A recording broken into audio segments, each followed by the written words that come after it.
আজ আমরা pink sauce pasta with chicken sausages বানাচ্ছি। তার জন্য আমরা পেঁয়াজ আর ক্যাপসিকামকে ডাইস করে কেটে সটে করে রেখেছি। এবার আমরা সসেজগুলোকে স্লাইস করে কেটে এবার ভেজে নেব। রসুন কুচি দিয়ে দিচ্ছি, দিয়ে এটাকে হালকা করে ভেজে নেওয়া হবে। আমাদের রসুনটা হালকা করে ভাজা হয়ে গেছে। এবার চপ করে রাখা পেঁয়াজ এতে দিয়ে দেওয়া হবে, দিয়ে এটাকে একসাথে ভাজা হবে। পেঁয়াজটা ভাজা হয়ে গেছে। এবার আমরা এতে টমেটো, যেটাকে আমরা হালকা করে ব্লাঞ্চ করে খোসাগুলোকে ছাড়িয়ে নিয়ে বেটে নিয়েছি, সেটা দিয়ে দিলাম। এই যে টমেটো পিউরিটা আমরা দিয়েছি, এটাই কিন্তু আমাদের এই পিঙ্ক সস পাস্তার মেন ইনগ্রিডিয়েন্ট। এর এই পিঙ্ক কালারটাতেই কিন্তু পিঙ্ক সস পাস্তার মেন পিঙ্ক সসটা হবে। টমেটো পিউরিটা ভাজা হয়ে গেছে, তাতে একটু দেখতেই পাচ্ছেন একটু জলটা শুকিয়ে সুন্দর টেক্সচার এসে গেছে। এবার এতে আমরা 3 থেকে 4 টেবিল স্পুন টমেটো কেচাপ দিয়ে দেবো।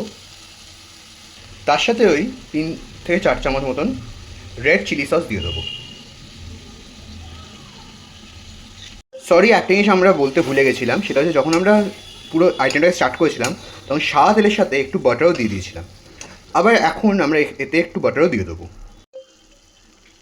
এবার আমরা এতে 3 থেকে 4 টিস্পুন রেড চিলি পাউডার, এবার আমরা এতে স্বাদ অনুযায়ী নুন দিয়ে দেবো। আমরা আগে থেকে সেদ্ধ করে রাখা পাস্তাটাকে দিয়ে দেবো।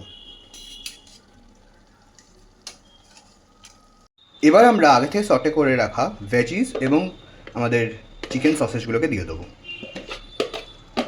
আমরা 1 কাপ মতন স্টক, যেটা দিয়ে আমরা পাস্তাটাকে সেদ্ধ করছিলাম, সেটা সরিয়ে রেখেছিলাম, সেটা এতে দিয়ে দিলাম।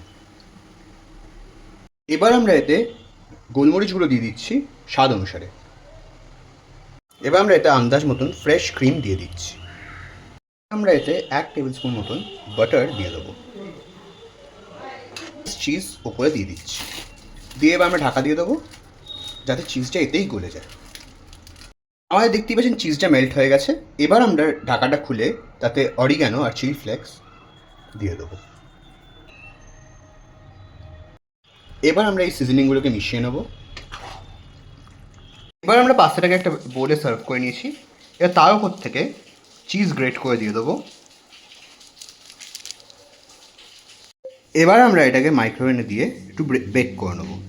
তার জন্য আমরা 175 ডিগ্রি সেলসিয়াসটাকে ইউজ করবো, দিয়ে বেক করে নেবো।